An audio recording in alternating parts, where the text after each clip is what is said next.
traders and investors. Welcome to Thursday's edition of Benzinga's Pre-Market Prep, brought to you by the good people at Options House. Mighty Joe Young, how you doing on this fabulous Thursday here? Well, based on the enthusiasm in your introduction today, Joel, I think I'm doing better than you are. Why? Do I sound a little subdued? Did the plow in the extra cars in the driveway yesterday?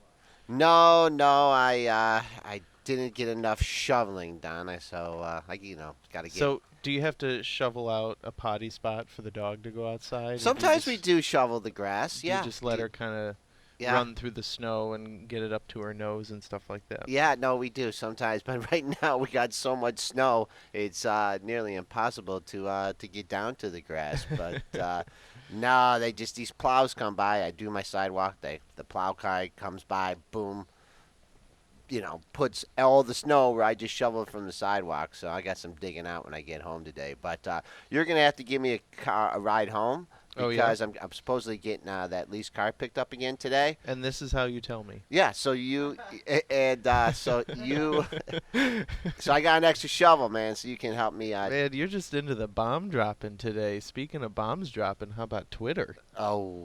Where should we go? Right? Too soon? Is it Uh, too soon?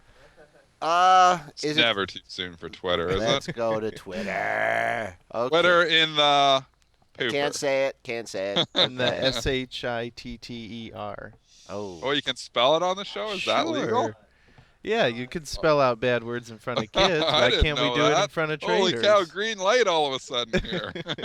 You want They to just green lighted us, Joel. We can spell out all the bad words. no. I Oh, don't no. swear. I don't swear Oh, anyways. no, Joel. I Never should have swear. known this was going to happen because on the way in, I didn't check my quotes. Got up late this morning and I didn't even check the news. And I was thinking, I bet you those 70 calls are looking good. They were And looking good for about 30 seconds. oh, Popped up there on the initial report of 2 cents versus the analyst estimates of a loss of 2 cents. So surprised, made a little bit of money. The sales good too, 242 million versus 217 million, and they bought it on those headline numbers, and they bought it big time, all the way up to 71.92, Joel. And you know who bought the top? it wasn't me because I wasn't on my computer. Triple D Dynastic bought the top. No, it was Oh, not me. okay, No, good, that would good. be bad. But it was a 10 lot trader. So 10 shares. 10 shares they trade, actually, not a 10 lot. An odd lot trader. 10 shares. Your little old lady from Pasadena there, Joel. Maybe she bought the top Oh for her my 10 gosh. shares. Where's the soundboard right now? We need the Beach Boys. What would what would the Anyways, sound be? the whole rally lasted about 3 minutes because then it gave it all back and started tanking and dying and continued to tank the entire after hours session. Has continued to tank all morning here. We are now down 16, almost Oh. 16 points on Twitter. We're down actually 15 points right now. 50.84. Went out at 65.97. It is a mess. Wow, 50-54. We've hit that a few times, 50-60, 50-55. I may be a little bit crazy, but we're on support right now because that's all we have in the pre-market here is that 50 low. That is the low. Boy, I can't say that's going to be the bottom. You know what we're going to have to do today? You know when Twitter got downgraded by somebody a couple weeks ago and we did like a dollar pool on where Twitter was going to close. We should do that again in the office today because this is gonna be a wild one, and we should get some. We I should don't. do it in the chat right I now. know. Everybody just throw up into the chat. The people who are early in our chat here, our chat always fills up about 8:30, but at 8:04, we only have the real hardcore guys in here right now. So anybody in the chat, put your price on where you think Twitter's closing. I've got it in my head. You want me to wait till the end of the show? I'll actually. When does it have to be in? Because obviously that's information here. So I might as Yeah. well arbitrage Yeah. this as much as possible. When do we have to have our price in by? Let's say By let's go by the open. Well, not everyone gets in the office here by the open, so Well, we should go by. Well, guess well, if you get the information of the open, then I'm going to wait till the very last second. okay. So I want to know the very last second because that's information. It's all about information arbitrage here, and I want the most information that I possibly can get. All right. Well, let's just look at it. We got that 50 low did hold up again. So that's my number of the day here in Twitter. But I know Itty what bitty. I know what Dennis is going to say. I think they're going to get it through there, and they're going to go down to 50, a nice round number like 50. Why And would you not take out 50? You've come this far uh, here. Why would I not take out a few stops at 50? It might uh, be there. I don't because if what if you're short this thing, and you're letting it trade down here in the pre-market. I mean, if you're selling on the open, it's probably going to be like a margin sell or something. So keeping an eye on the 50-50 low. We got a little bounce off it again. If you go to the dailies, you did have some lows in the lower 50s. You had a low at 50.69 on December 12th. Below that, it really opens up to 48.70. So 50-50 is going to be the key swing number for the day. We got our first Rockin' Nile is predicting 53-53 for the close, and I don't mind that actual prediction there. We got Violent Maker Violent, 46-30. So we yeah, got some numbers coming in. I'll be yeah. honest with you. I think it's going to be quite a bit above 50 when it closes. I think it could take out 50 in the regular session, but I saw what happened with Triple D yesterday.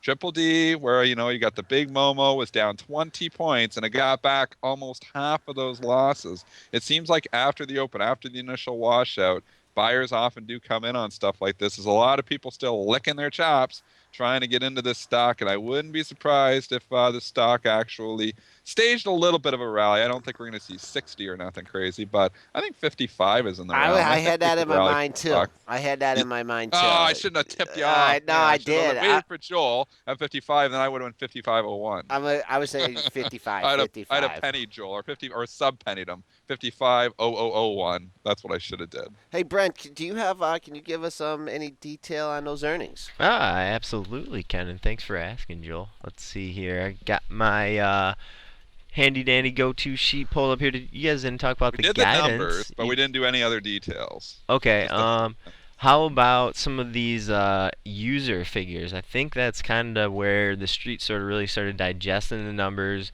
and sort of applying them to models and sort of going, hold on a sec, these weren't quite as good as we were thinking. So average monthly active users, 241 million as of December 31st. So that was at the end of the year, and then they had 148 timeline views over the fourth quarter. I guess it's a huge number, but I guess it was a little worse than expected. Bob Peck was on CNBC's Fast Money last night. He is sort of emerging as kind of the axe in Twitter. One thing that he was highlighting where he was a little bit bullish on was the ad engagement up to 70%. It was at about 58% last quarter. That was a figure that he liked. And then if you were kind of looking around the street this morning, he did maintain his neutral rating. So he was on the sidelines before. Let me just check through really quick. We did have downgrades from Stern AG. We did have a downgrade at UBS, also at Downgrade to Stifel. sell at UBS. Yes, Whoop. correct. And also at Stifel Nicholas. Stifel Nicholas was at neutral. Stern AG did take it down to underperform. So shifting sort of sentiment in Twitter this morning. You know who I got to give some props out there to is those Wonderlic, because they had a sell Right. rating on this Yeah, stock, yeah. and they are actually raising their price target today. They're raising their price target from 34 to 38. So they're bringing it up, saying, "Oh, it wasn't that bad," when everybody else is downgrading the stock to sell and jumping off the Twitter bandwagon. Wonderlic was already off the Twitter bandwagon, and you got to give them some props with already having the sell rating on it. Joel, are you still there, or did you go to sleep on me? No, I didn't go to sleep. JH3 is back in the house. JH3, welcome back. Yeah, he unfortunately he didn't do too well with his first account. He must have been listening to some of my predictions on the on the market going lower. But he's back now. He's going to be a more disciplined trader now. He's probably going to be a little bit more conservative. May get those 150 free trades with Options House. Maybe put some option spreads on instead of going all in. So JH3, you better be popping in with the questions here today. He's got to pop in with his Twitter number too here. We got to get the Twitter close from JH3. We got Rockin' Hill at 53.53. We got Violent Maker at 46.30. We got Joel sitting at 55, and I'm going to be at 55.01 when Joel does put his bid in. No, you know what you're going to do? You're going to sub-penny me. Oh, yeah, You're gonna go 55.0001. That's what you're going to do. Take you out to the fourth decimal place, buddy. That's what I do. Okay, can we that's what you do best. That's what I do best. Okay. Let's go back. Okay, Yeah. so we're coming to Facebook. We're coming to LinkedIn here in a few minutes. We kind of deviated from the norm here. So for those just coming in, the S&P futures are trading higher here. So despite the Twitter in the pooper, we are up 6.5 points here, 17.5. We've been as high as 17.55.75, as low as 17.44. So we are trying to stage a comeback here the last couple of days here in the market. Joel's the bottom end. Is the bottom end. Well, you would have won that. You would have been up to 6 Potbellies if we would have traded that 1732 yesterday. But no, it didn't. Three lows, right, in the 1732 to 34 area. We are now firmly above that. So I think if you're looking for a swing trade here, you want to, I mean, it's a triple bottom, right? Three lows there in the same area. On the upside, we are trading above yesterday's high. We did get above yesterday's high, which was 50.75. We got to 55.75. I don't know. I think we need to battle it out between 17.35 and 17.55. Continue to close above 17.45. I'm still bullish, and if we can really get going here, if we can get some momentum, there's not a lot above the 17.55.75. You need to go up into the 17.80 handle, but seems like people are a little bit more cautious on this rally, and they've been selling into these rallies. Well, there may be a little bit more cautious even this morning because gold is trading higher here. You rarely see the market up and gold up as well. Gold is up almost $6 right now, trading up at 12.63. Actually, it's offered down at 12.61.40 right now. So we're right in there. We're up $4 or $5 here on the gold futures. So what's your thoughts here, Joel? Consolidation phase here in gold. Been trading. I was looking at the chart yesterday, and we've had an extended period between 1740 and 1780. Did sneak a few lows under the 1740 level. Got the 17.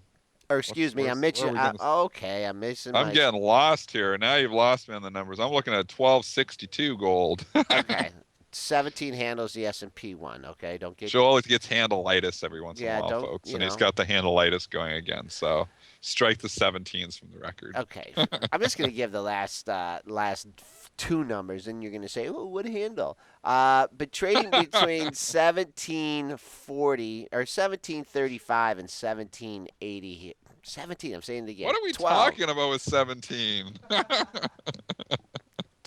We need Joel. to break above 1280 to get a rally. There you go. He's got the 12 in there, folks. He needs to get above 12.80. I agree here. We actually have had some nice consolidation here. Down the whole 12.40 area, major support down there. We come up above 12.65 to 12.70. We could be in breakout mode here, but keep an eye on that market because it seems like if the market goes in a rally mode, they start to throw gold out. And if the market starts to sell off, maybe that gold breakout could happen. We've also got crude trading higher here, and crude has been on a pretty good run for the last few weeks. Bombed out just under $92 about 3 weeks ago. It has climbed up and has been hanging out for the last week in the 97 to 98 area. Are we gearing up to test 100 on crude? We have, let's see, four of the last six highs are in the upper 98s here. 98.59 has been the high of the move. Going back on the 31st, we hit 98.50 today. Pulled back pretty hard here, but I'm not sure if there's any number or any inventory numbers that give it a boost here. But till we clear 98.59 on a closing basis here, you got to use that as resistance.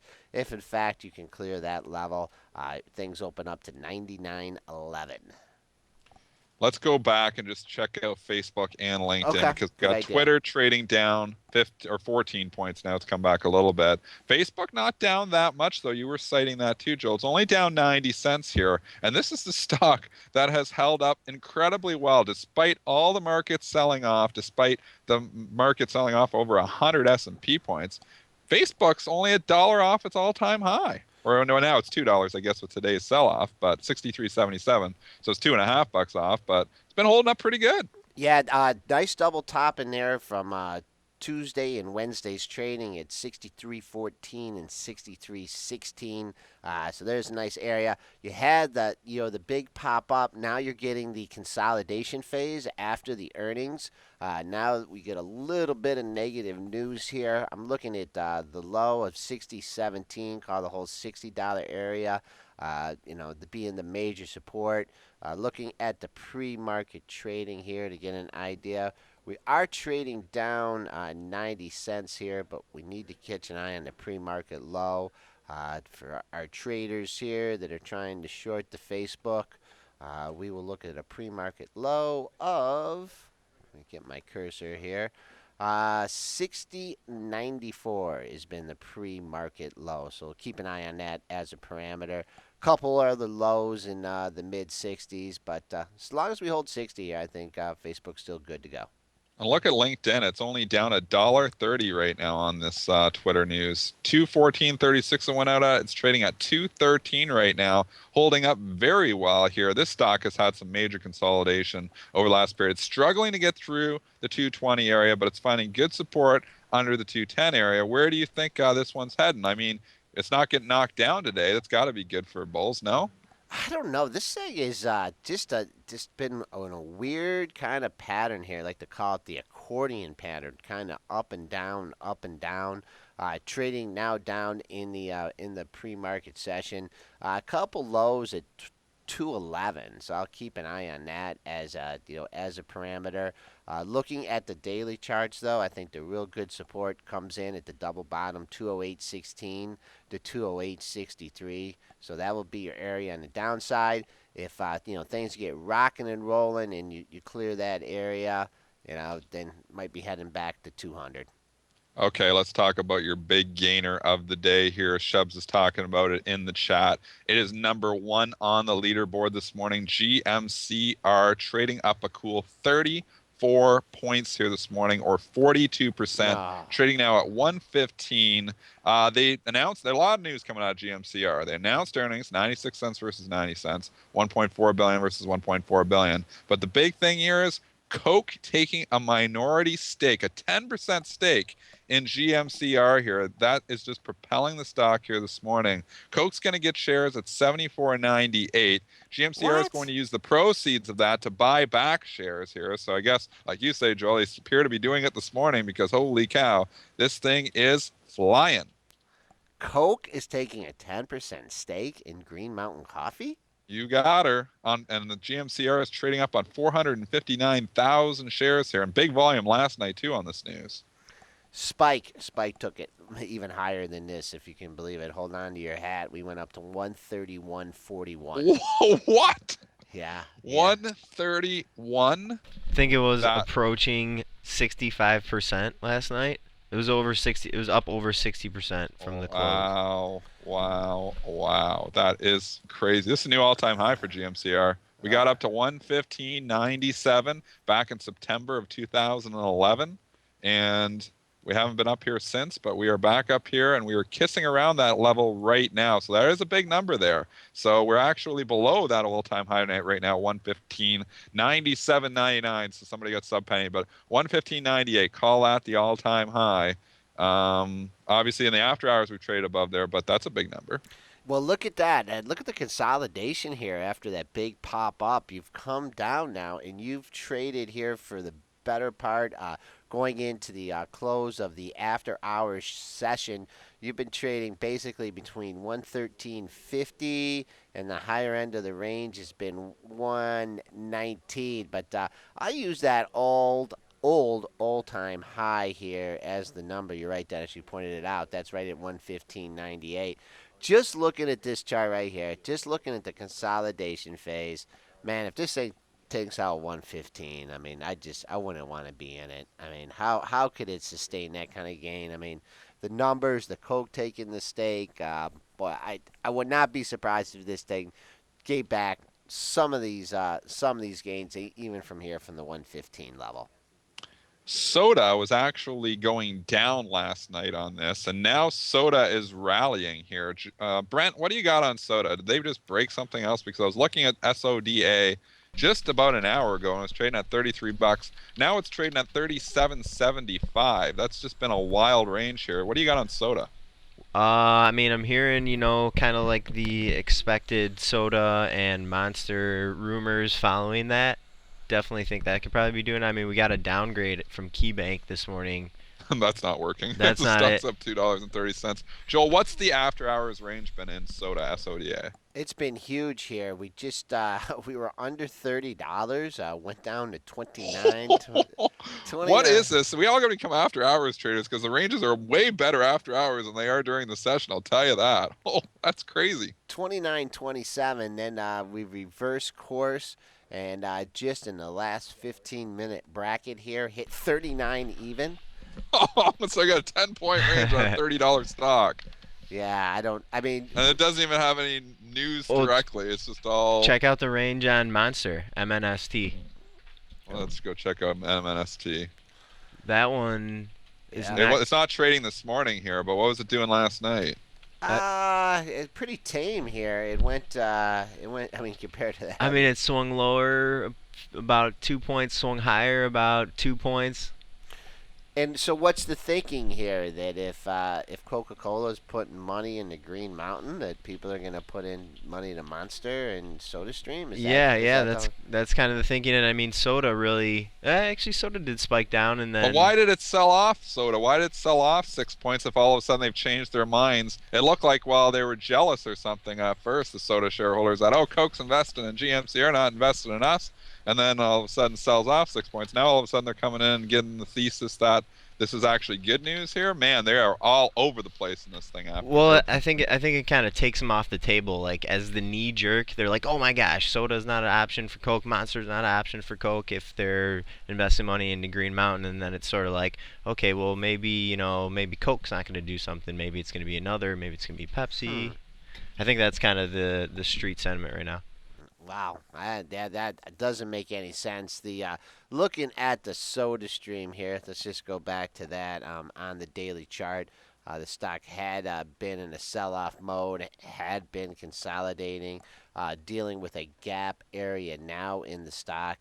You had a gap area, we're not quite there yet, from 41.62 to 49.56. So we haven't even got in the into the 40 handle yet. So keep an eye on the pre-market high 39. We've backed off from it a little bit.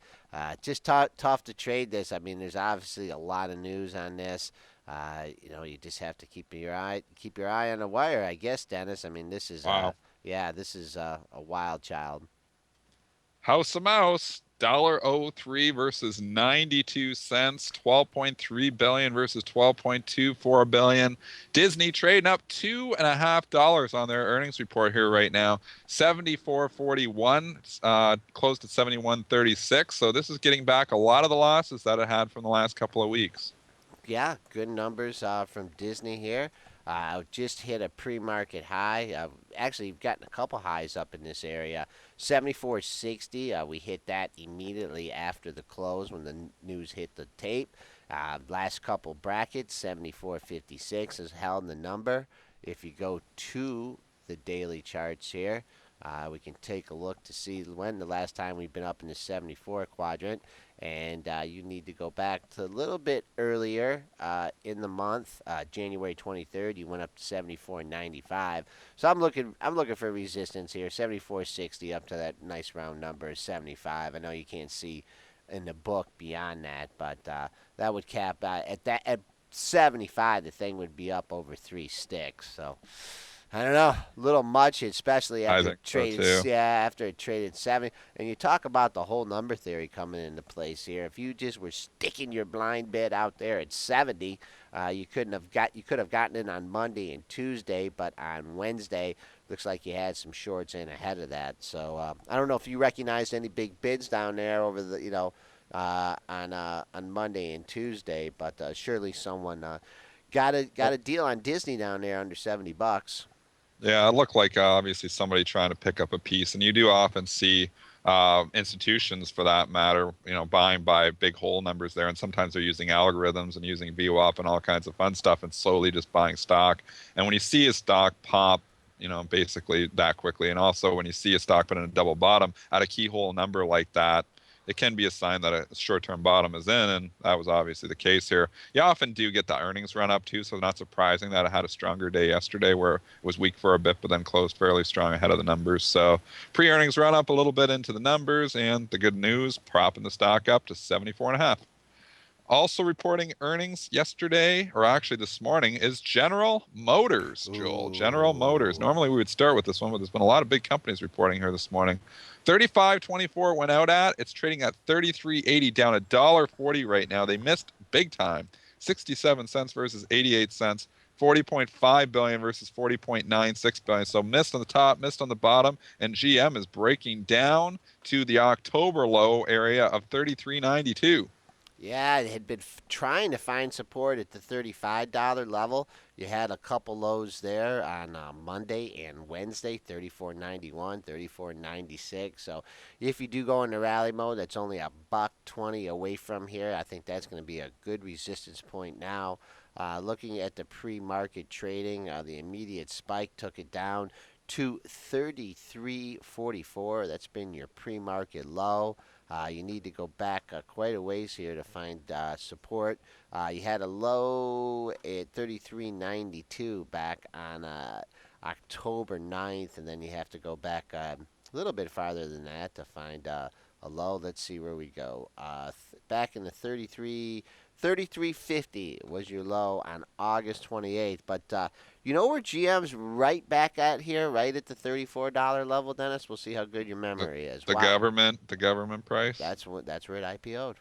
That's where it The IPO'd. government price. So it's back here now. I mean, if you're looking to get in GM here on the cheap, and I think some people might be sitting there, it was $41.85 just about a month ago. So it's really discounted here now. And I think you will eventually have some value players coming into the stock. And I wouldn't be surprised if this one tries to hold up. I don't think this is going to continue to slide like, down $2, $3, $4 here. It's already down $1.40 here. I think a lot of this is priced in, despite the big mess. How But about let's that? talk. How about that daily chart, though? I mean, it doesn't kind of remind you of that Exxon Mobil chart, back in October when it just went down, down, down. I mean, you could get, Yeah. we're not huge with trend lines here, but you could just draw a nice trend line, nice steep one, off that high, not even the highs of the move, but off the 41 highs. And I mean, Yeah. you could bring that thing straight down. So maybe if you're a pattern trader here, it's not going to be popping above that anytime soon.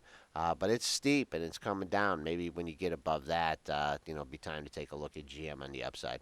A lot of times what you see is when you have like a trend like that, and obviously there's fundamental news here, but you see a capitulatory bottom where we always looked for that. Remember back in the day, we'd always look for that on order flow. We'd wait for the capitulation where everybody washes out of the stock. I wonder if that's going to be today, if this is going to be the big washout day, because everybody's been taking heat as the stock has been trending down, trending down. Obviously, everybody leaning the right way with the earnings, and now the earnings come out, and everybody says, get me out. I just need to be out of this stock. I wonder if that's going to be the capitulation bottom here sometime today in the 33 handle. What's been the low, Joel? The low in the pre-market for General Motors has been 33.44. Just looking at the Ford chart here, Ford seems to be holding up fairly well here. You did get a spike down initially when the news hit on GM to 1440. Now you've bounced back up to the 1460 level. Keep an eye on Ford here. The low of the recent move in Ford, you've had three bottoms between 1440 and 1450. Let's see if the buyer, steps away from those bids now that there's, bad news on General Motors. I think that's huge support down there. I think the 1440 might hold here in Ford. It's only down Wow. 14 cents here in the pre-market. I'm looking back at a low from June of last year. We got down to 1430, and then we went straight up from there. So I think there's good support down here in the lower 14s. Ford did get a downgrade also this morning. Who downgraded it? It was Argus. Argus Research downgraded from buy to hold. So I was expecting, when I pulled the Ford chart, I was definitely expecting a little bit more downside than what it is. Yeah. What it's doing right now. Holding What? up very well here for this morning. So good for Ford shareholders, I guess, when GM reports that bad of a quarter and the sympathy play just isn't happening. A lot of these sympathy plays really haven't been happening. We talked about Facebook and LinkedIn not moving down with Twitter this morning. I mean, I was actually trying to play the sympathy plays off of Humana yesterday. HUM, I tried to short some of the other healthcare providers there off the hop, and they were having nothing of it. They were all going higher, so I actually had to scramble out. I was trying to short the WellPoint, I think the Aetna, the CA, or the CI, and they basically all opened kind of flat to down and just started rallying here. So sympathy plays have not been working that well. Some people have been fading the sympathy plays, and that has been working. So it's funny how things like that can happen. We actually did have Aetna report here this morning, AET. They reported $1.34 versus $1.36, 13.18 billion versus 13.14 billion. Stock was actually trading well. It's actually been trading higher here on these earnings. If we look at Humana yesterday, though, they really missed big time, and they rallied that stock all the way back. So, I mean, when you get a peer that misses big time and doesn't go down, probably, I guess, a pretty good bet that when you only miss by a little bit, you might actually go up. Yeah, looking at that Humana, that thing opened low and continued just to rally for the remainder of the day.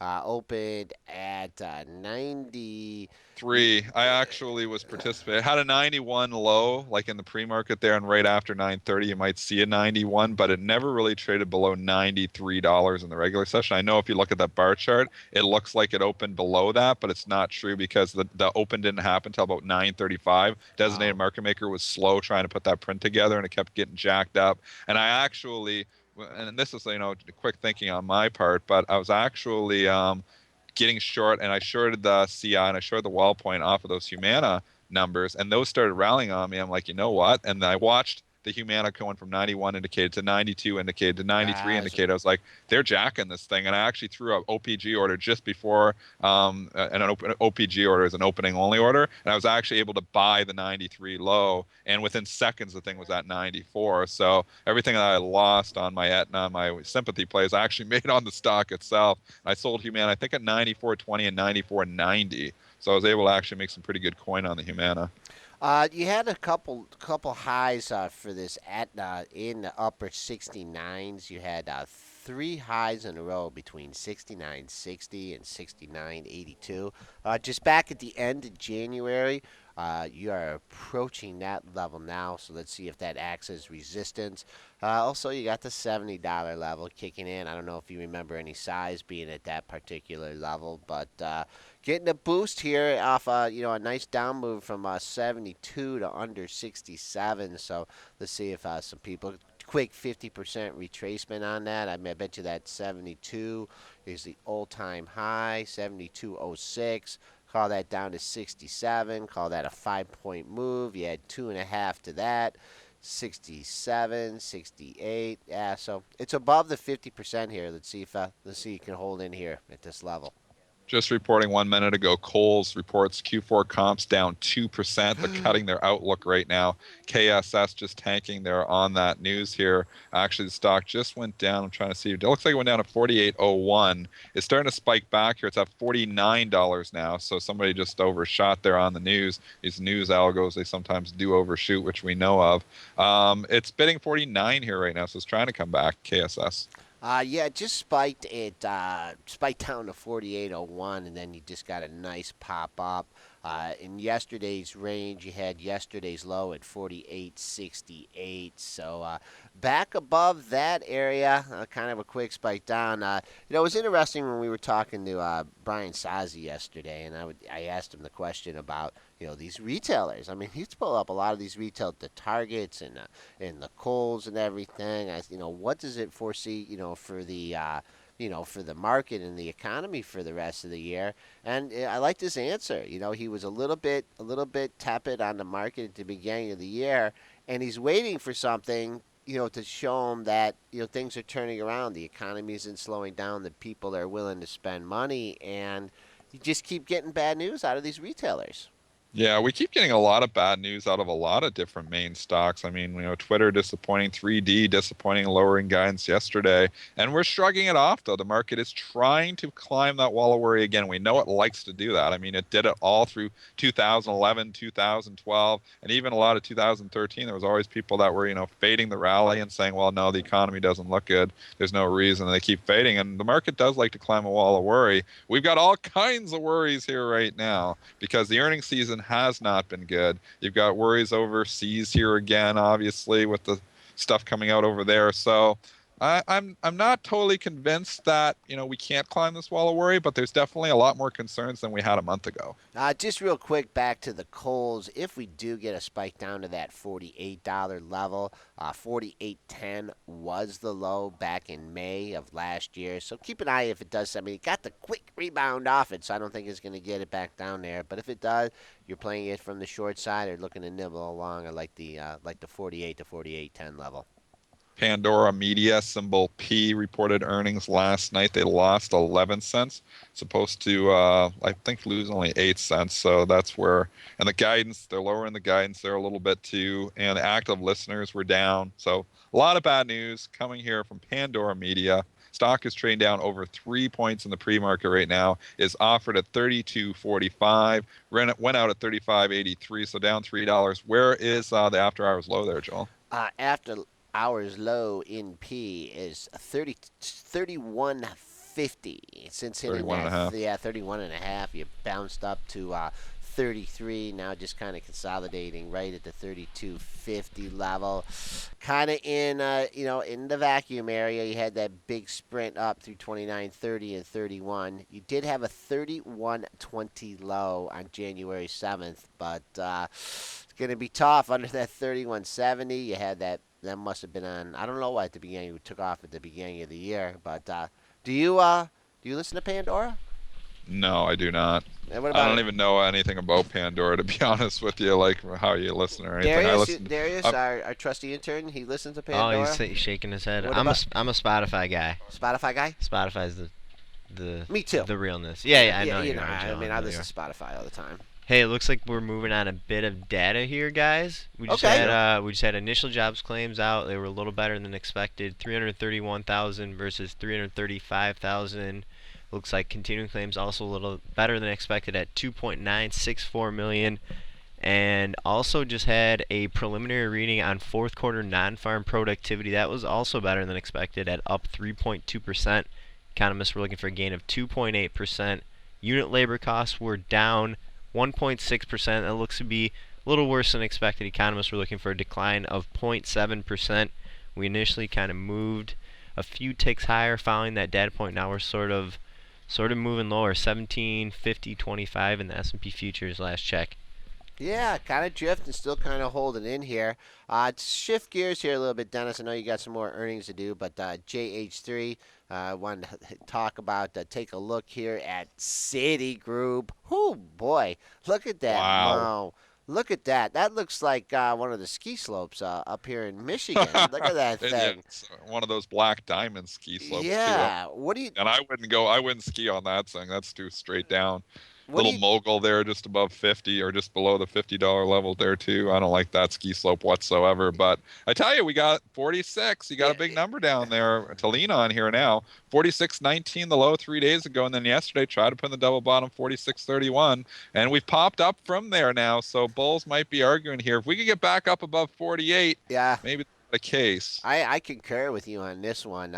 You do have the three lows. Obviously, someone you look at those three numbers 46.19, 46.68, and 31.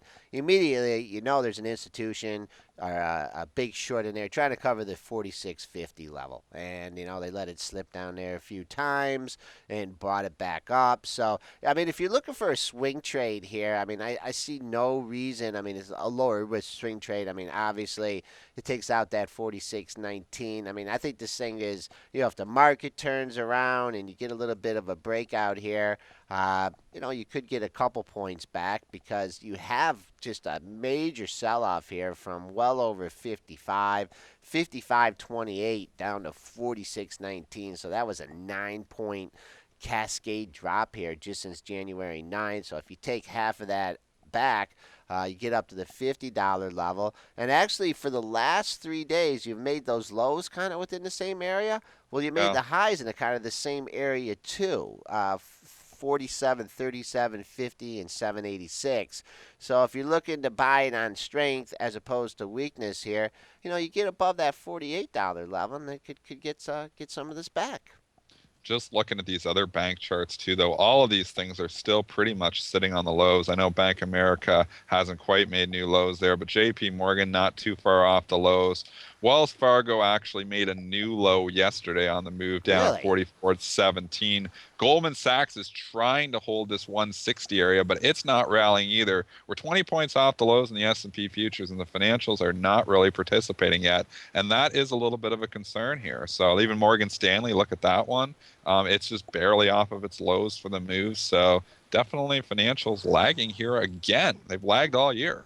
Yeah, and they were supposed to be, the saviors of the market, right? I They were mean, last year, in the last quarter of last year. They really were the saviors here. But I don't know now. It's they're not leading the pack here now. like the 160 level though in the Goldman Sachs, 59.77, 59.85. You had a couple lows on Monday and Tuesday. Got down to 60.32 yesterday. Got a week, got a pop, getting a pop here in the pre-market. You've had a high at 161.50, so we'll keep an eye on that as a temporary resistance point. But going on to day, ooh, I like this chart. Look at the two highs there, 62.65 and 62.57, Dennis.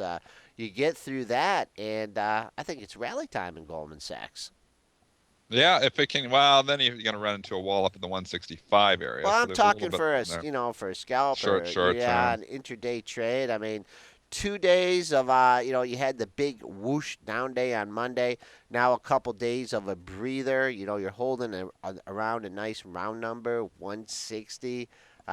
You get a good enjoyment. Now we got a driver tomorrow, Dennis, and maybe we should talk about that a It's little. true. We do have the jobs number obviously coming up tomorrow, the unemployment data. So, I mean, that is going to be your mover here. So that, and the financials usually typically do move the most on that data.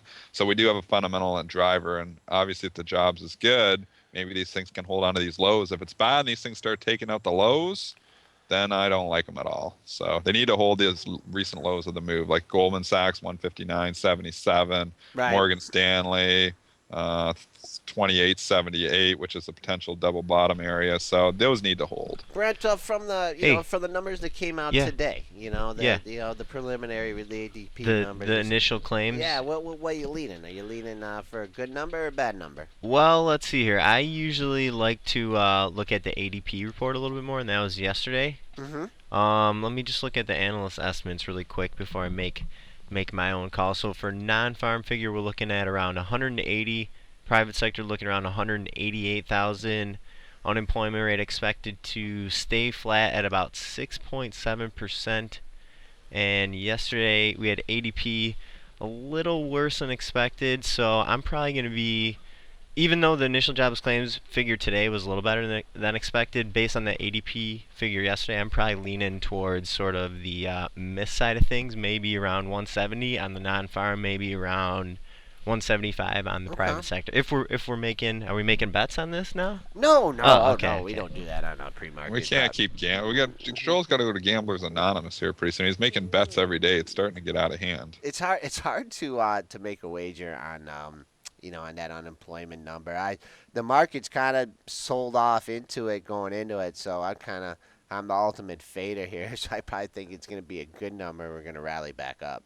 Just before we get to Fari here, we're going to get to him in a second. DJ in the chat was piping up earlier saying Oh these yeah. pot stocks are still growing, man. GWPH, $65, up another $1.29 here this morning. The stock made a new all-time high yesterday at 64.76, is making new all-time highs here. Very light volume, only 790 shares, but is ticking up to new highs here again this morning. These things just continue to be the hottest stocks this year. Yeah, I mean this one. I mean it's not giving you a chance to get in. No. There's just no pullbacks here, and this one is the best in breed. I mean, as Alan Brockstein stated, we spotty trades here. I see it trading up to 65, but very very very very light volume here. Just a couple odd lots. I'd be looking at the 64.77 high. We're right there. So if this move is going to continue today, I wish you guys, just would be tight. If it doesn't hold the 65 off the open, we could get a pullback. Joanne's asking about SWI. She's wondering what to do. She must have a position in this one. They did report earnings. Solar Winds there did yesterday. I'll go grab the numbers for you. Looking like They reported 41 cents versus 34 cents. This was after hours last night on revenue of 97.1 million versus 91.53 million. Slightly kind of guidance was kind of in line, 34 to 36 versus analyst estimates of 35. Sales guidance a little bit higher, 92 to 94 million versus 91.76 million. So you got the stock here trading in bid up here in the pre-market at 43.76, trading up another $1.50. I'm looking at that 45 number, Joel. What do you think of that level? Pre-market high 44.50. So that keep an eye on that ahead of the 45 number. Looking at the charts, you did longer term. You did had a high at 46 and a quarter here. Nice pop. I mean, this thing is one of the solars that sold off, but it's come back. I'd be looking at that 44.50 number, the pre-market high ahead of it. But we need to take a quick break here, and we need to bring on Fari Hamzei to talk about some of his strategies. So we'll be back with you in a minute.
Welcome back, traders and investors. We have Fari Hamzei, founder and owner of Hamzei Analytics. Fari, you sound like you're in a good mood today. Hi, Dan. Hi, Joel. Look, as I was telling Joe Young earlier today, I trade derivatives. You know, you learn to check in your emotions at the door. Good, You yes. come to any position too excited or too down, you're going to get into trouble. But now, that's a little bit different than having energy. You must have energy, you know. So, but emotion-wise, you know, just another day. You know, we missed on the Green Mountain. Of course, two issues. A, they beat very nicely. Bravo, that's the part we missed. The part nobody could miss was the 10% by Coca-Cola. That's a big item. Obviously, that was timed because when you have a 10% investment, all material information has to be disclosed, and that's done by contract, and therefore they knew this was going to be a good earning play, so they timed it. We missed on that one, but it was we had a put spread on. The one that we hit out of the ballpark was Twitter. We had a Twitter spread, and of course I didn't think we were going this far, but we're down. We're trading at 52s. Correct. Our OI algo, which I think I sent the trade to Jason and to Kaz just as a courtesy before the market was closed, saying, you know, we expect a downside. We were looking for 62, and the stock was trading 67, 66 area. Of course, as the data came, went to 72. I'm sorry, before the data came, but market was closed. As it starts its vibration, before the EPS news comes out, it hit 72. A couple of people in my room said, wow, 72, Fari. I said, guys, think roomy. Go and have some tea. You know, night is young. Relax. Hold on. So what spread did you put on? What spread did you put on, Fari? Yeah, I'll tell you right now. Hold on. It was a 66, 61. Let me bring it up to be exact. Okay, no, I mean, no, I don't. The reason It was a 65. Sorry, 65, 61. February 7th expiry. Okay, so what did you pay for it? $1.70. Okay, and your upside was limited at $4, but you knew what your risk was, right? Yeah, my risk was $1.70. I was looking for $5. I've got it. Good. And then some. But of course, I'm not going to get anything more because of the way it is now. because I've capped it, obviously. So Yeah. the issue is, of course, as I always tell people, it doesn't matter what happens after hours. Yeah, it has an impact. Something that big is important. But what's more important is the conference call. Are they guiding it? Obviously, this was already not to be saved. It's gone. It's done. And also, where it is next morning. It's at 52 right now, 51, 80, 51, 60 area trading. Yep.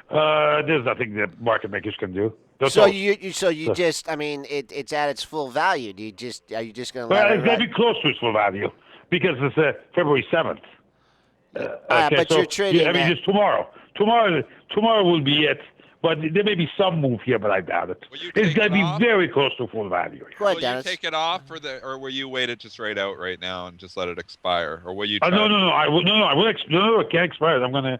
What do you call it? No. We're gonna take it off. We're not gonna go You'll into take the it stock. off. You won't go for the last few cents then.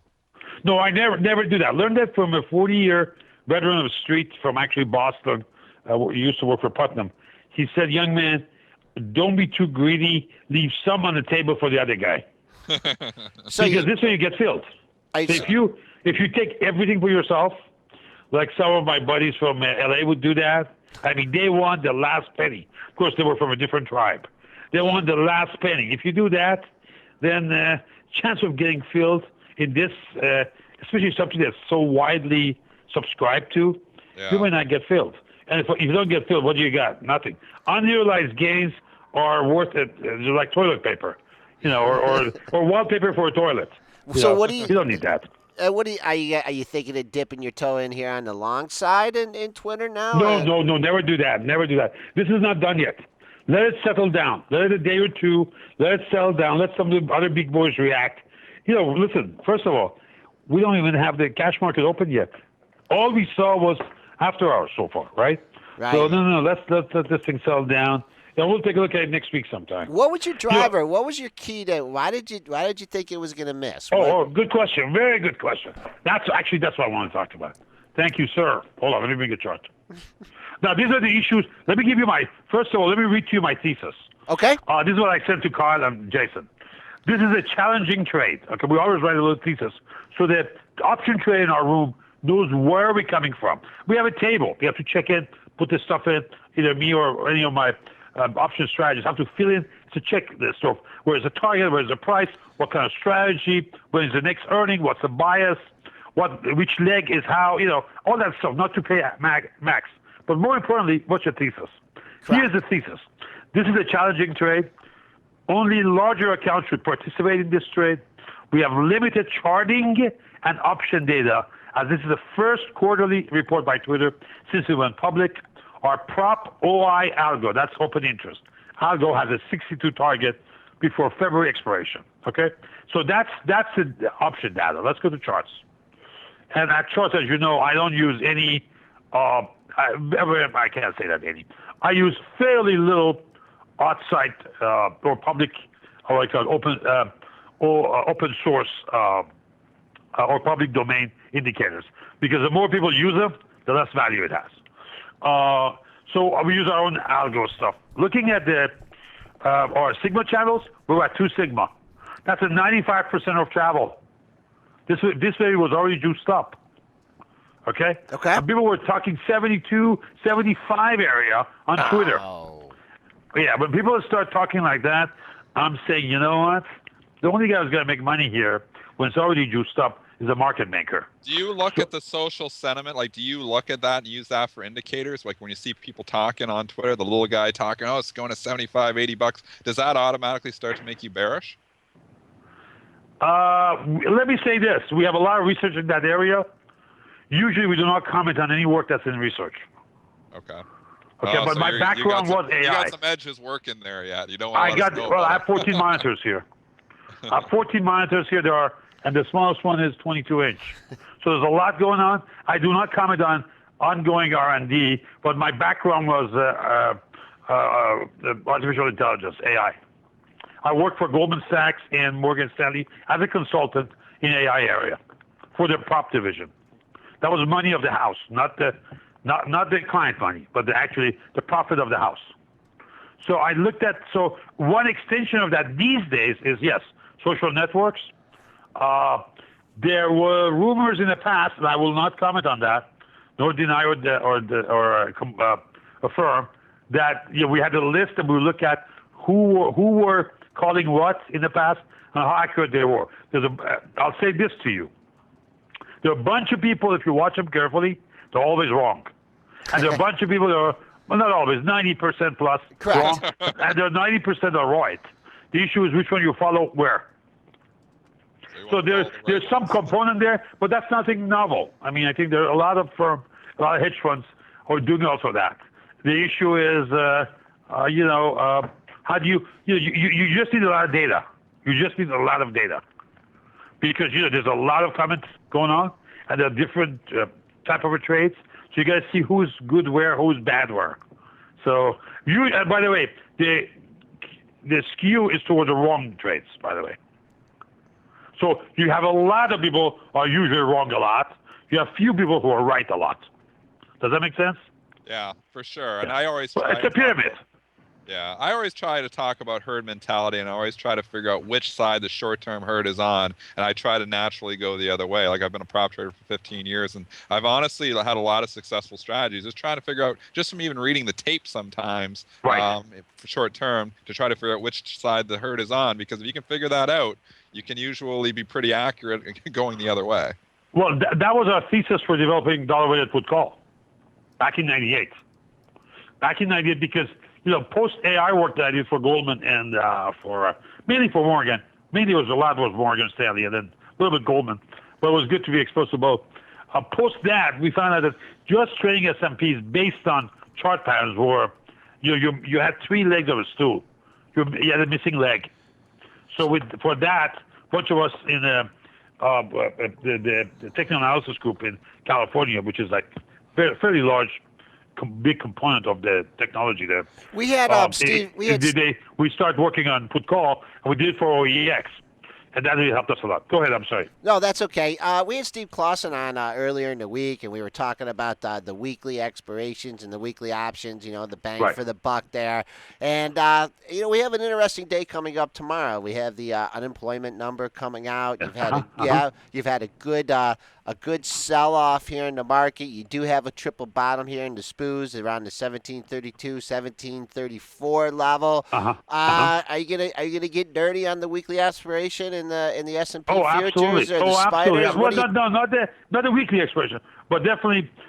Remember, for tomorrow, you can't trade the tomorrow, right? Correct. Because the number was going to come at 7:30. So I'll be on the future side. Okay. Okay.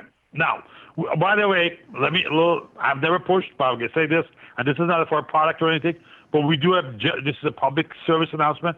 We do a webinar. We've done it for, 20th month, I think now. Every Thursday before non-farm payroll.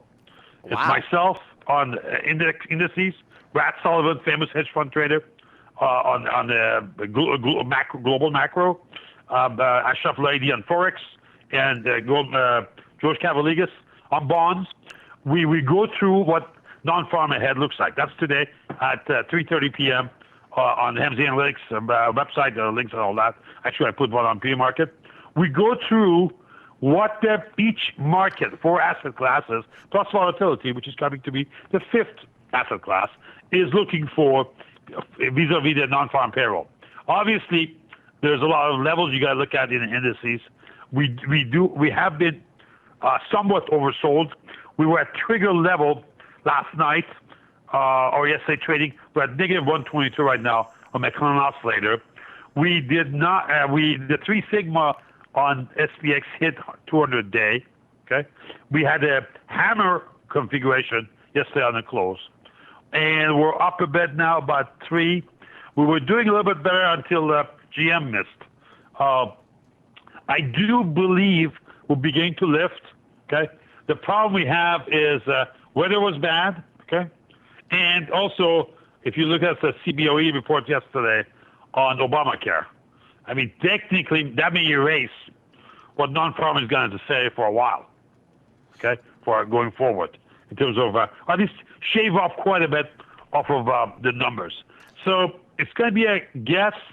I usually wait until second or third wave of the 1 minute or 2 minute movement of S&P post number and then get in. But my bias going in right now is that I think we have a lot priced in on the negative side. We should lift. Okay. You talked but that's about, what we go through the webinar today in detail. You just talked about this hammer configuration. Explain that. Yes, sir. What Hammer is the configuration is that when it looks like a hammer, and it's the middle part, the hammer that you hit is on top, the handle is on the bottom. So look at yesterday's daily chart. These are candlestick pattern, Japanese traded rice futures with them some 400 years ago and onward.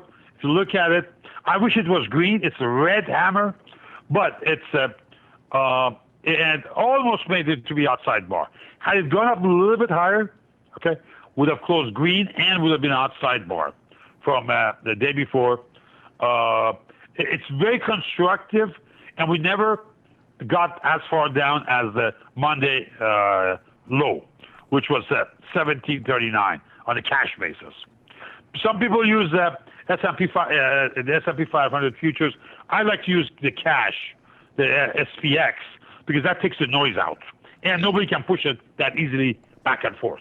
We were in a very nice channel coming down between -1, -2, and then we went to -3.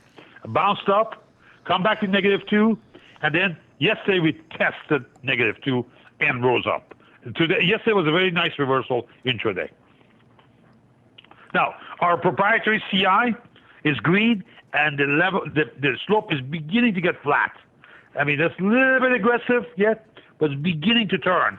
So my guess is the most of the sell-off is done. I don't. At this point, I would say I'll be surprised because of 1709. I would be surprised, which is a 200 bar.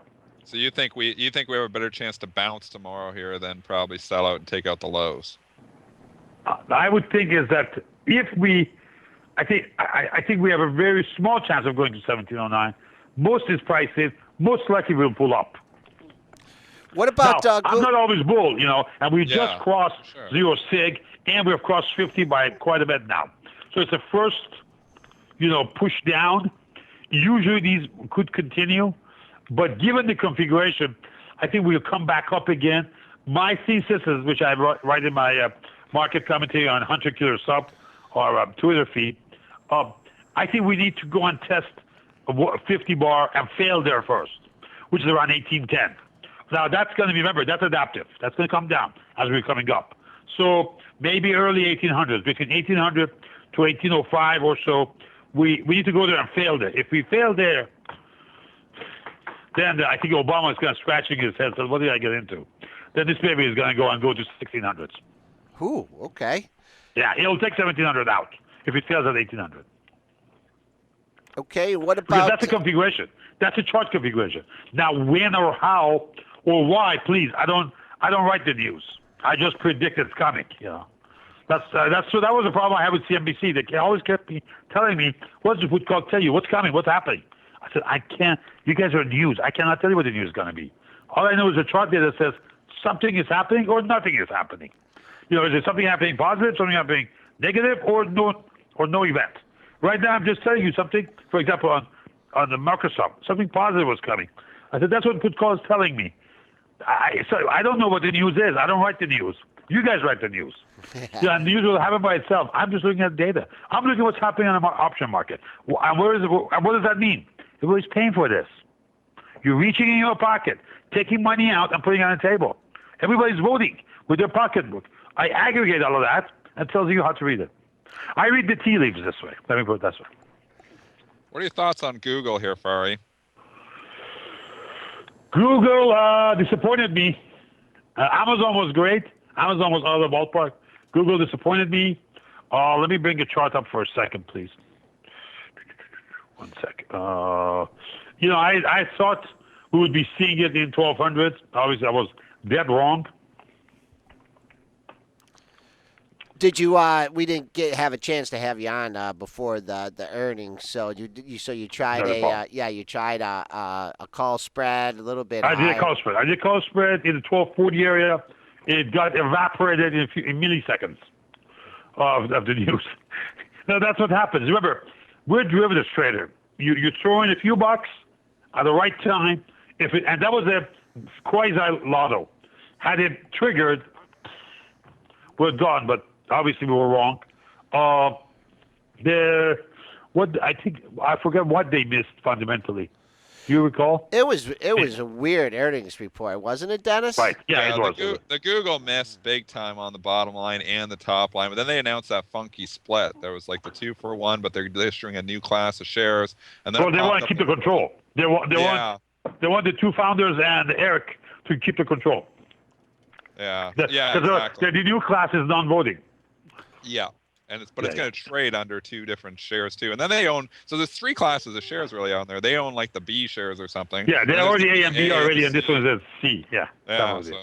What do you think of this consolidation here in Google? I mean, it's basically about 10 points above where it closed on the earnings. You had the dip under 1100. You had to rip up to the all-time high, and you're basically sitting right in the middle here. Is it just you just kind of SOH on this, sitting on hands? No, I would get long here somewhere on the option side.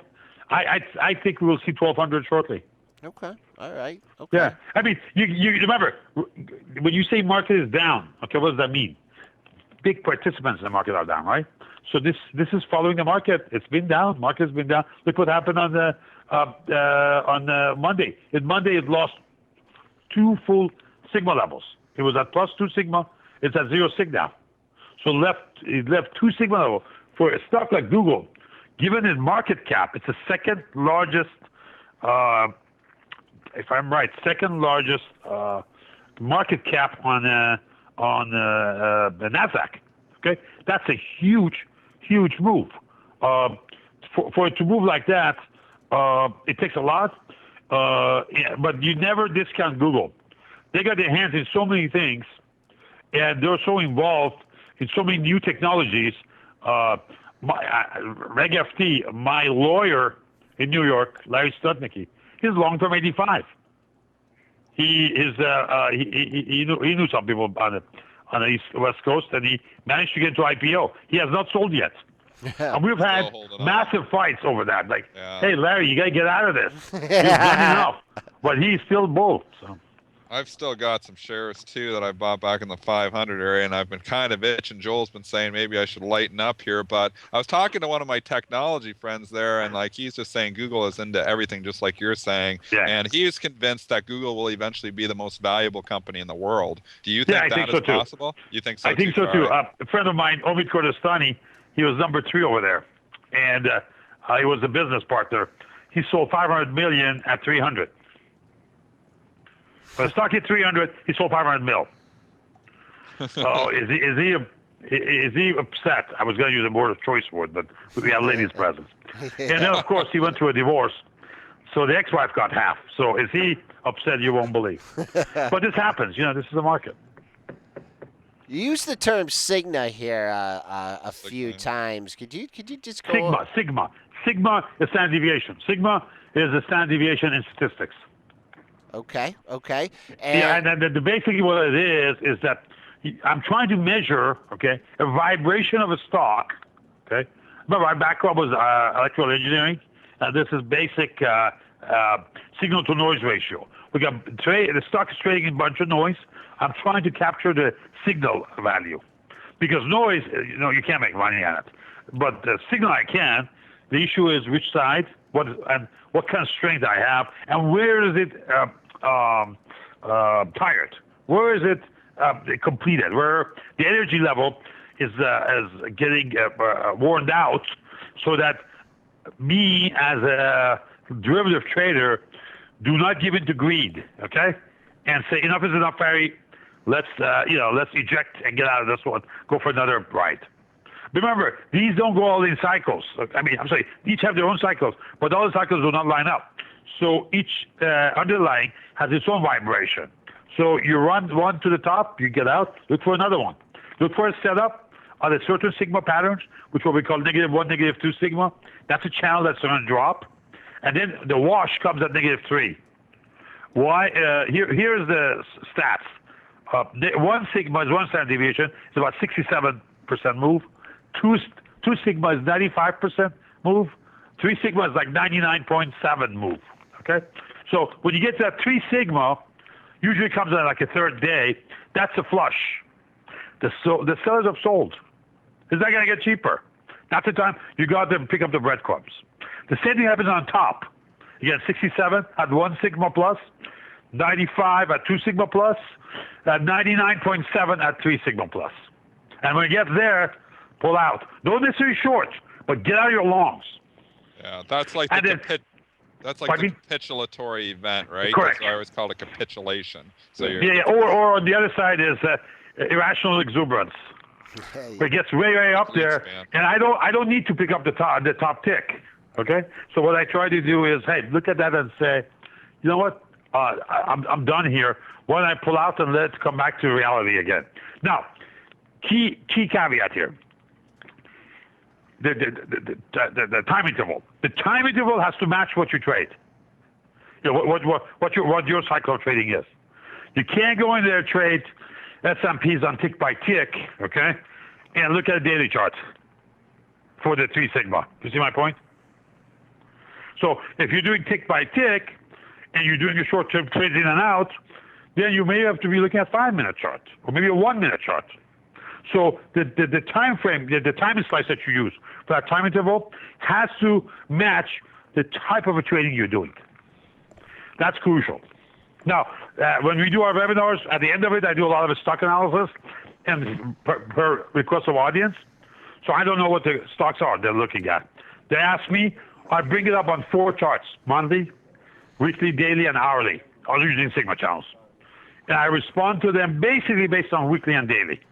Kind of give them some guidance saying what these two look like. Monthly is too long, hourly is too fast. But between the weekly and daily, we'll give them some short-term and intermediate-term targets to look at. And it usually keeps them out of trouble. That's why they keep coming back. We get that webinar usually is very busy. So it runs about 3 hours. So What do you think of the pot stocks there, Fari? Do you follow any of those? Like we've got this GWPH, and you're talking about sigmas and stuff. Like this thing has just been taking off for the last 4 or 5 sessions. GWPH. It just keeps hold going on one straight second. Let me up. bring it. I have GW Pharmaceuticals. It's one of the pot stocks. GWPH. PH. Yeah. Paul Henry. Okay. Paul, okay. I have no. Wow. Well, it's at the year 3 sigma right now. It should pull back. It should not go above 66. Okay. All right. Yeah. It's had a heck. I mean, I really don't look at. I mean, the fundamental issues do come in. You take a look at, it, but until they get to some market cap, I don't really study them much. Right. But here, this thing has been long. This is a growth company, and with less than 12 months old. I don't have a lot of data. The weeklies are beginning to just plot. I have no monthlies. Dailies are nice in terms of what they're plotting. I was actually looking at dailies.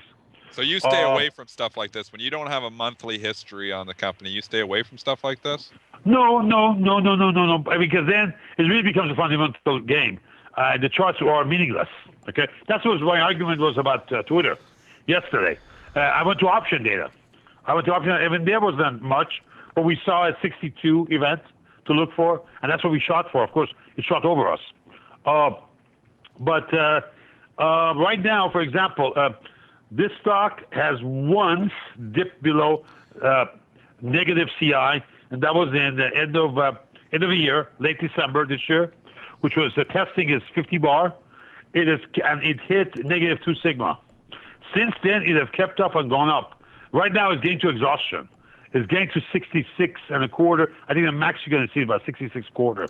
I should pull back, and I would buy it around 50. Okay, just one more opinion here. Then we're going to close out the show. Sure. Violin maker's been looking at this ALXN, Alpha Lima Well, you X-ray. guys are looking at some weird stuff. Okay. Yeah.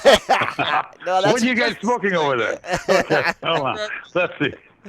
You guys smoke anything in the morning? Come in, guys. Come on. No Yeah. wake and bake for pre-market prep, man. No, we don't Yeah. do that. Alpha Lima X-ray November. Yes, yeah. I had the big Okay, it's gap. on the sell here. I pulled back. Why? Because you had a big gap. I don't know if it'll fill the gap or not, but I would say this to you. Hold on, let me come back here to a little bit of. Yeah, I was Because talking about this yesterday. I'd say I don't know if you'll see 140, okay, but I would say I think around 145 should be a good decent buy. Yeah, I'm not sure you're going to see 140. yeah. That's a big Okay, gap. which is 1 sigma. Okay, if it comes to 140, that would be a very good buy because of its pattern and saying. But it had a outside weekly reversal last week. You see the size of that bar? Yep. Yeah, a lot of Yeah, people. that's an underwater. outside bar. You cannot close your eyes to that. I mean, this is a basic technical analysis, basic chart reading. Outside bars are crucial. Okay. All right. Well, thank you very much, Fari. I mean, My pleasure. you're very entertaining. You give us great information, and we'd certainly like to try and get you on here, next week and get your opinion because it's very informative. I've learned something. Dennis learned something, and it's great for our listeners. So hope Should you have had. him on at like 8 a.m. when he. Oh he'd yeah, drink our before you coffee. wake up. He'd wake yeah. us right up, at 8 a.m. and be like, "Whoa, It's we're right Fari. now." All right. Thank you very Well, much. it was a pleasure talking with you guys, and thanks for your time again. Okay. Have a good day. We'll do. Good luck. All right. There you go. Benzinga pre-market preppers there. You're not going to get a more lively outlook on the market there than with Fari. So, Joe, Mighty Joe Young, you got a tough act to follow. Jeez. Okay. Let me see what I can do here. Well, today's headlines from around the globe: a snow and ice storm that caused more than 1 million U.S. power outages has long since cleared out, yet its effects are expected to linger for days as utility crews work feverishly to restore electricity. The vast majority of the outages are in a single state, Pennsylvania, where some customers could be in the dark until the weekend. One Pennsylvania official on Wednesday likened the damage to what you'd expect to see from a hurricane. And today's daily management name butchering. Okay. Do you have any guesses on this one, Shubs? Wojcicki? Yeah, that sounds about right. Susan Wojcicki, Google's longtime senior advertising executive, is replacing Salar Kamangar as YouTube's new senior vice president. Google CEO, I thought she was taking over as CEO of YouTube. I think it's CEO. Google CEO Larry Page confirmed the change in job profiles within the organization's YouTube division. Wojcicki, who has been the senior vice president for advertising and commerce, is replacing Kamangar to take his position as the new SVP of YouTube. The latest move comes in light of Page's attempt to monetize its popular video portal. General Motors said on Thursday it earned $3.77 billion in 2013, down 22.4% from its net income in 2012. The company said its operating performance improved during the year, but higher incremental tax expenses and special items in 2013 that totaled $2.4 billion drove down earnings. The Detroit automaker said it earned $913 million in the fourth quarter, up slightly from $892 million in the period a year ago. GM's results in North America were strong in 2013 as the company said its yearly adjusted pre-tax earnings were best ever at $7.46 billion, up from $6.47 billion in 2012. With those results, GM also announced profit-sharing checks of up to $7,500 for 48,500 eligible U.S. employees. Checks are scheduled to go out to employees in March. Last year, GM paid about 49,000 eligible U.S. hourly employees up to $6,750. Launches of the best vehicles in our history combined with significant improvements in our core business led to a solid year, GM CEO Mary Barra said in a statement. The tough decisions made during the year further strengthen our operations. We're now in execution mode, and our sole focus will be delivering results on a global basis. Continuing with GM news, the company will debut Thursday at the Chicago Auto Show its 2015 Chevrolet City Express small van and a version of the 2015 Chevrolet Silverado HD that runs on compressed natural gas or gasoline. Chevy expects the City Express to be popular with small business owners. The van is based on the Nissan NV200 but looks entirely Chevrolet from the front, said Ed Pepper, Vice President of GM Fleet and Commercial Sales. Peppers said there are more differences between the two. The Chevy comes with a standard tie-down straps, side glass options, and more interior lighting. It has 122.7 cubic feet of cargo space. Chevy and Nissan Motor Company announced in May 2013 that Chevy had contracted with Nissan to build the van in Mexico. GM is not disclosing any terms of the deal. And in local GM news, I saw my first 2015 Cadillac Escalade on my way into work yesterday morning. Yeah, it's pretty cool looking. I mean, it's a pretty serious looking truck, I have to say. You can spot one at night by seeing the LEDs go all the way from the bumper to the roof of the car. Microsoft's Movement Recognition Connect software has morphed from virtual shooter gaming to the real-life challenge of guarding the world's last Cold War border. The sensor allowing hands-free play on the Xbox is the basis for a security device now deployed along the demilitarized zone that separates North and South Korea after being adapted by a South Korean programmer. 4 kilometers, or 2.5 miles wide, and 248 kilometers, or 155 miles long, the DMZ is a depopulated no man's land of heavily fortified fences that bristles with the landmines and listening posts of two nations that technically remain at war. As a military buffer zone, it remains an area of profound Cold War hostility, but its man-made isolation has also created an accidental wildlife park recognized as one of the best preserved habitats on Earth. The Kinect-based software developed by Ko Jae Kwan, founder and president of Seiwan Co., has been taken up by the military because of its ability to differentiate between human and animal movement. Though Apple sells its own wildly popular iPhone smartphone, the company might want to consider offering a phone based on the rival Google Android platform as well, Apple co-founder Steve Wozniak suggested on Wednesday. There's nothing to keep Apple out of the Android market as a secondary phone market, he said. An Android offering could supplement Apple's own iOS platform, Wozniak suggested while speaking at the Apps World conference in San Francisco. He acknowledged the rivalry between Android and iOS, even referring to Android as the anti-iPhone alternative to Apple. Wozniak made the suggestion of an Apple Android device when responding to a question about the fate of the faltering BlackBerry platform, in which he said BlackBerry should have built an Android phone. He then said Apple could do so too. BlackBerry's very sad for me, Wozniak lamented. I think it's probably too late now for an Android-based BlackBerry phone. Apple, he said, has some lucky victories in the marketplace in the past decade, such as the iPhone and the iPad. A whole new category of product doesn't happen very often. The company is very deliberate and silent when it comes to product development, Wozniak explained. Apple takes a long time to get its products so good. Subway is about to remove a chemical from its breads that raised the ire of an influential health activist and food blogger. The world's biggest sandwich chain says it's in the process of removing a chemical known as azodiacarbonamide. I think I got it right, and I'm going to put it in the chat because I know I butchered it, but in case you guys were wondering, I'm about to drop it in right now. I think I want to have a go at this. I wanna Subway hear- removed this chemical. Az- Azodiacarbonamide.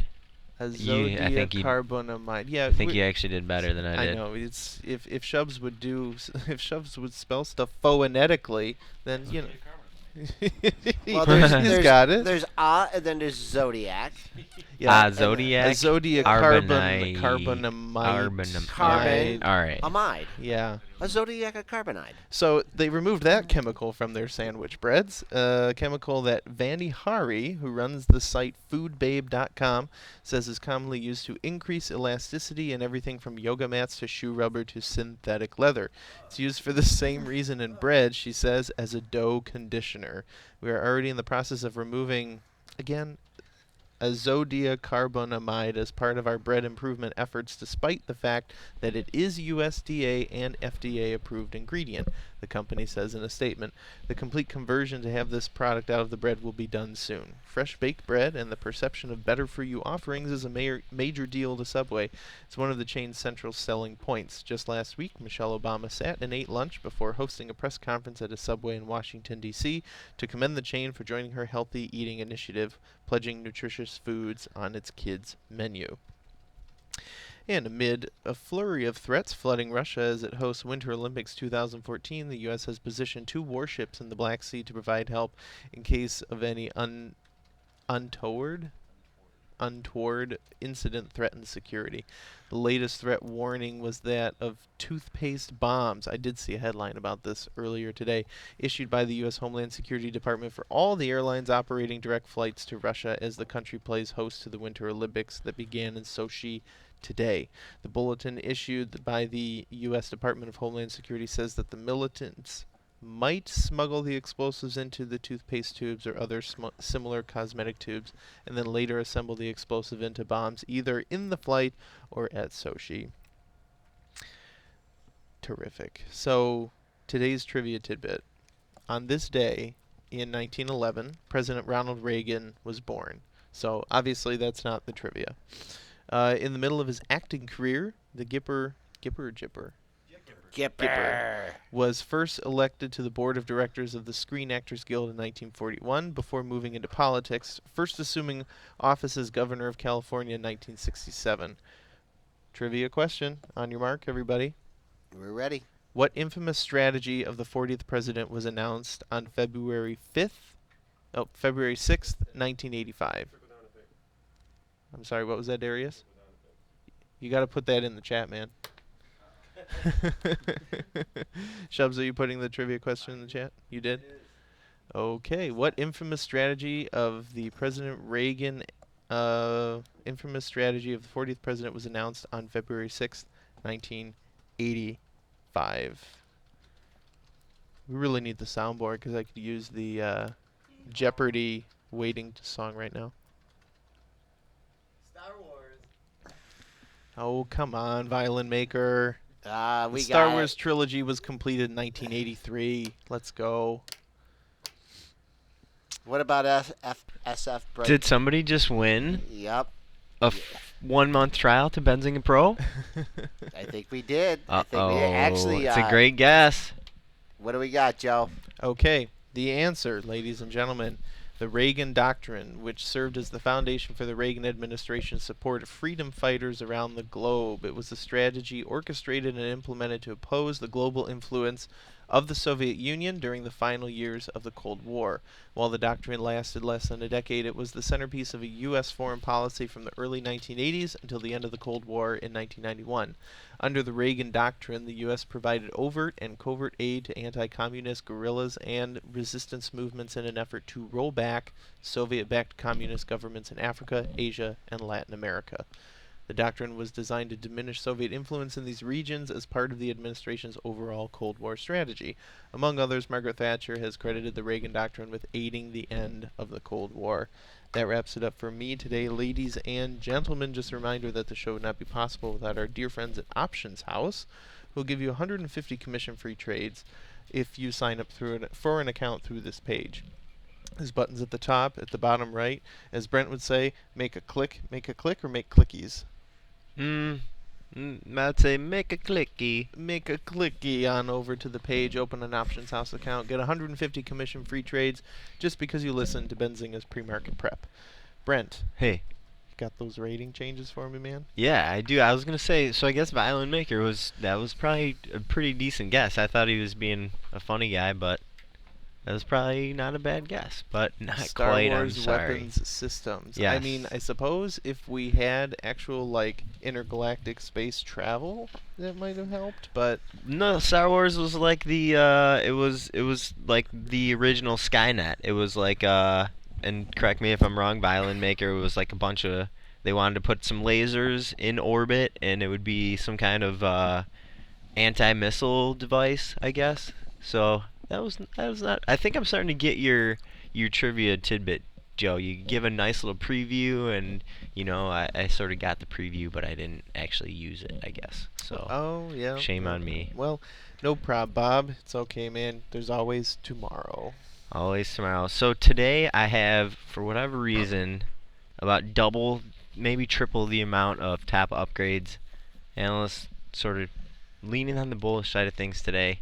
For whatever reason, we did have a couple upgrades on shares of level 3. And remember, we are definitely in the heart of the earnings season, so a lot of these rating changes are earnings related. So if you are going to check out a chart and you say, holy cow, TriQuint is up huge on a Needham upgrade. No, it's not necessarily the Needham upgrade. It's probably related to the earnings. I'll get to that one. So we had upgrades on level 3 this morning at Canaccord and also at DA Davidson. We had Akamai shares upgraded at Credit Suisse this morning. They took that one off of underperform. Now see the stock as a neutral.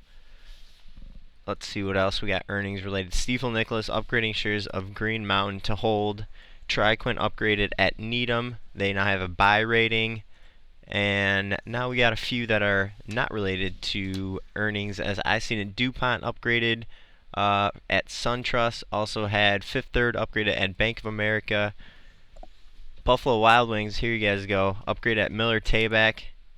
Now I have a buy rating on that sec. And HSBC upgrading shares of Mosaic to neutral this morning. Couple of the top downgrades that are notable this morning. We do have, let's see, 1, 2, 3 downgrades on Twitter this morning. UBS downgrading to sell.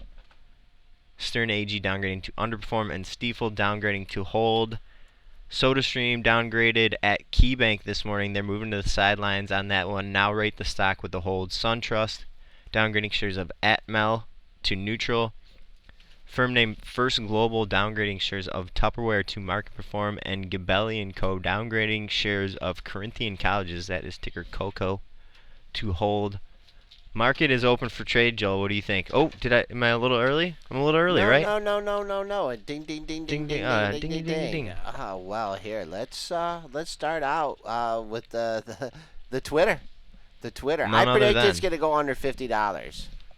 And we're I sitting think, at I don't know. 50.17. Wow, did I just see a bounce exactly at $50? Oh, look at that. Just when I predicted it was going under 50, huh? Now it's bouncing. Yeah, well, You win some, you lose some. Oh, look at that. Ooh, look at this bounce. Here we go. This is over it. 51. Yeah, for like Wow, a it's nanosecond. just very volatile, I guess, is the answer. Oh, yeah. Well, let's just look at it from the pre-market perspective. You had all that trading going on at the 50-50 level, and took it off the open. Probably had some margin selling. Gotta get out. And so they flashed it down. They took it down to the 50 level. Probably a nice big fat bid was sitting there. We took it in. So if you do some bids out in the lower 50 handle there, good for you. You got a little bit of a pop.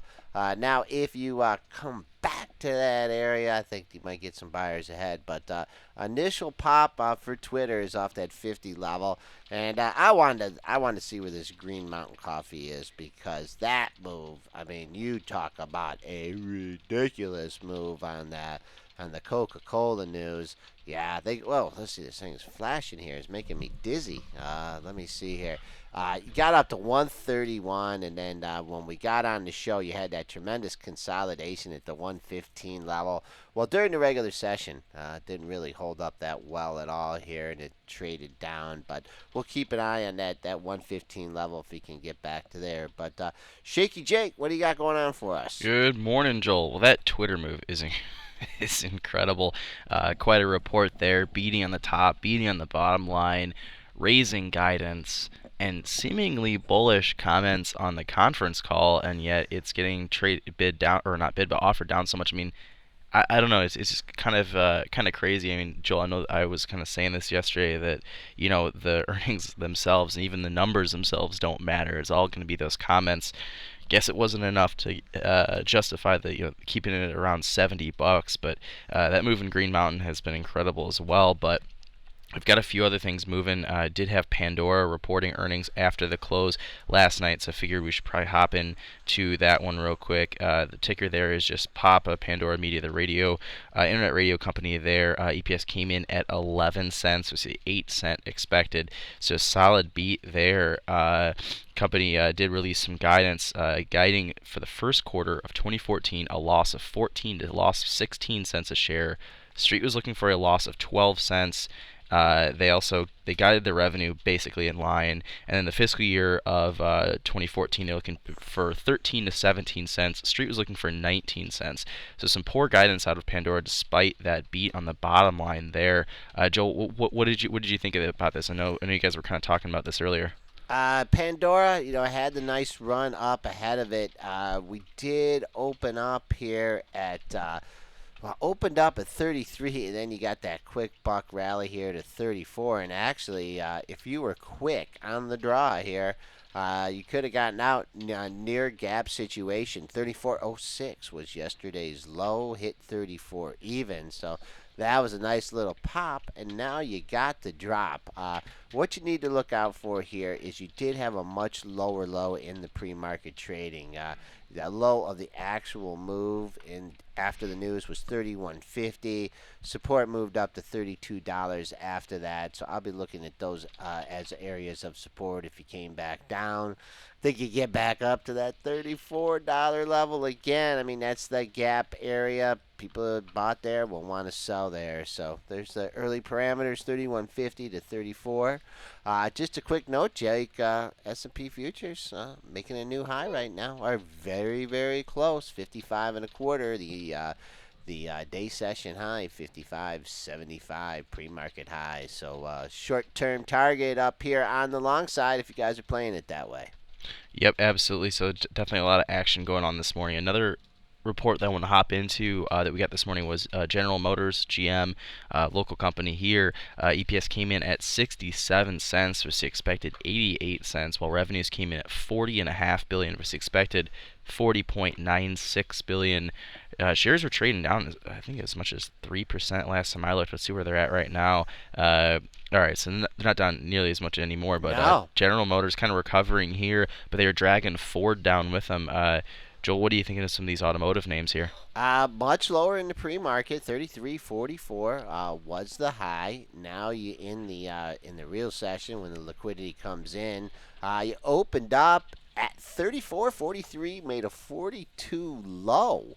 And then you got a quick bounce back up here. Major battleground here at $35, 34.96 and 91 were the prior lows of the move. You just made a high at 34.99. Keeping an eye on $35. That's the resistance level. Get above there, get a chance to go to the close up 35.24. Coming back on the downside, doesn't look like we're going to see that pre-market low. S&P futures making a new high. Wanted to talk about Fords. And if you're talking about GM, you got to talk about Ford. And it had all those lows at the 1450 area. Ford opened up 1457, ticked down another few ticks, and then got the pop. So major battleground here at 1450 and Ford. Absolutely. Definitely want to keep an eye on them today. I don't know. Just think it's been really interesting seeing some of this weakness in those auto companies recently. Another one that we had reporting this morning was 21st Century Fox. That's Foxtrot, Oscar, X-Ray, Alpha. For anyone following along on their own charts, the second quarter EPS came in at 43 cents versus expected 33 cents. So solid beat there. While revenues came in at 8.16 billion versus expected 7.89 billion. So solid beat there for 21st Century Fox. No guidance quite yet. So that's pretty much what we have to work with there. What's the symbol? It's Foxtrot, Oscar, X-Ray, Alpha, Fox A, and Fox A. about up a little shy of 1% right now, above that $32 level. Just kind of interesting to watch because basically right when it opened, it rallied. Hi, Fox A, 20th Century First. Ooh, look at this. This is a juicy one here. This is a nice chart. Did you do this on purpose, Jake? Oh, of course. It's all part of the plan. Oh, look at this. Shaky Jake coming up with a really nice looking chart here. 31, 32. Been the range, couple dips under 31, but you've got the rips here. Oh, man, look at all those highs. 31.06, 31.86, the 32.16, the range, at whole $32 level. Stock's only trading up 33 cents here. I'd like to see it stay and hold this 32. Could be looking at this as a potential long trade. Just a consolidation, and now you're up to end of the range above 32. Look at 32.11. Go, man. This one looks good. Dennis, get along the Fox A. Giving him a little tip here. And let's see what else we got going. We also, another thing you might want to take a look at is Disney, who reported earnings after the close yesterday, or as you like to call them, the House of Mouse, after hours. First quarter 2014 EPS came in at $1.03 versus a 92-cent estimate, while revenues came in at $12.3 billion versus expected $12.24 billion. Company's CEO Bob Iger basically said that they're going to be focusing on franchises right now. Obviously he was asked about the new Star Wars franchise and if he could reveal anything. Of course, he dodged the question, but I think both investors and fans are really looking into that one because that could just be a cash cow What for do you Disney. mean, spinning it off, or what do you mean by franchise? I mean, like as in they've inked the next deal for what 3 Star Wars movies. I mean, there's all the merchandising Ooh, around Dennis might be. He's a big Star Wars fan. I'm not. that. It's a cash cow. I mean, it's got dedicated fans. It's kind of generational. This could bring a whole new generation of fans in. I think a lot of investors are really anticipating that could be a big one for Disney, and they've been asking a lot about it, but Disney's staying tight-lipped there. But earnings were strong. So the comments were kind of strong, and it's up just shy of 6%. Joel, this is Delta India Sandy for anyone following on their own charts. What are you thinking here? Kind of wrong about this one. I mean, I thought the pre-market high, I thought it would run into problems at 75. Wrong. It opened up 75.61. You spiked up both ways. 75 ended up being support here. So if you're playing this from the long side here, you would not like to see it fall down under 75. That 76.14 high that you just hit early in the session coincides almost to the tick. No, a little bit shy. On January 8th, you had a high at 76.28. So that's another resistance point above the 76.14 level. And then the all-time high for the House of Mouse, you had 3 highs between 76.70 and 76.84. So that's another target on the upside. I just want to our traders just beware here, and I'm not saying this is going to happen to Disney, but the move in Merck yesterday, boy, was that a strong move off the open. Traded up to like a 5.5-year high. Then it ended up coming all the way back down under settlement here. So there was some profit taking in the issue, and kind of following that trend today. But big move, so get them while the getting's good, I guess. Fair enough. Guess who else is trading down this morning? It's none other than 3D Systems. On the move to the downside once again, down 4.7% or so, over $3. Looks like they might be about to test that whole number $60 level. Joel, any thoughts on 3D Systems? I know we had some rough news out of them yesterday. They really took a hit, and it looks like they recovered a little bit, but again, having a rough session today. Yeah, I mean, that was bad news. I think what you have with that is, people that, don't follow the market on Benzinga's pre-market prop and everything, and they get home, they flick on their computer, and they're like, get me out. Get me out of 3D. This is enough. Enough is enough already. I'm not gonna. And so then you get that kind of downside action, and then you get the longer term players here. I mean, it's not going right down to 54.63. I think what you're gonna do is I'd like to see a little bit of a period of consolidation here, maybe between 58. We made a high at 62.98 today. I'm predicting an inside day for Triple D. I know I'm going really out on a limb here, but needs to digest this news for a little bit, and then see what the next move will be. I know Dennis was not frowning. He was average downing. He liked that issue for a while, and he just used the opportunity to add to his position. So we'll see what happens.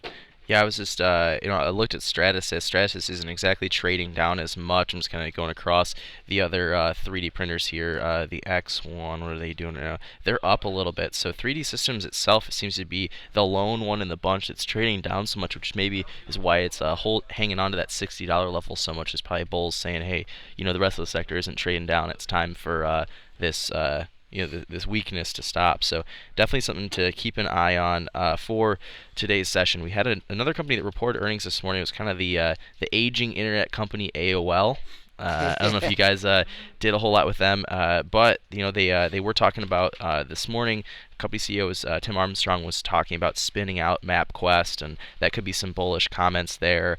Fourth quarter EPS came in at 64 cents versus 60-cent estimate, while revenues came in at 679 million versus expected 655 million. This company has beat on the top and bottom line last 1, 2, 3, 4, 5, They own, 7 reports. they have the rights. They own the rights to MapQuest. They own MapQuest altogether, yeah. Really? Yeah, I mean, I was actually talking to Brent how I remember the days back, I don't know, about 4 or 5 years ago when I would only use MapQuest and I hated Google Maps. Eventually, I switched over because MapQuest didn't move forward enough for me, but I don't know, it was just incredible. I remember that being the way you found your way around. I guess they said if they were to spin it out, it could be worth 500 million, is what they're saying on CNBC. I don't know. Really? I don't know what kind of cash it generates for the company or whatever, but definitely something to watch there with AOL. Kind of one of the older names of the internet. Hey, they're up 7%, above $50 now. So. Yeah, I got a good AOL story for Oh, yeah? you. This is going way back. When were you born? 88. 88. Okay, so this is after you were born, and everyone didn't have access to the internet, Right. and this must have been. We were in the current house, so it was early 90s, like Mhm. 91, Sure. 92 or something like that. And I got this Dell computer, and I hooked it up and everything, and had to, the dial Yeah. up Oh and man, those everything. are the worst noises. Yeah. Now and- they call that dubstep. yeah, and I actually remember to the day. I mean, it took me a while to figure it out, and all of a sudden I connected and I did and I did it all by myself and stuff, and the AOL, that back then that was it, man. If you weren't on AOL, Oh, yeah. that was it, and I went on and I got a screen name and stuff and everything, and I remember going upstairs to Lisa.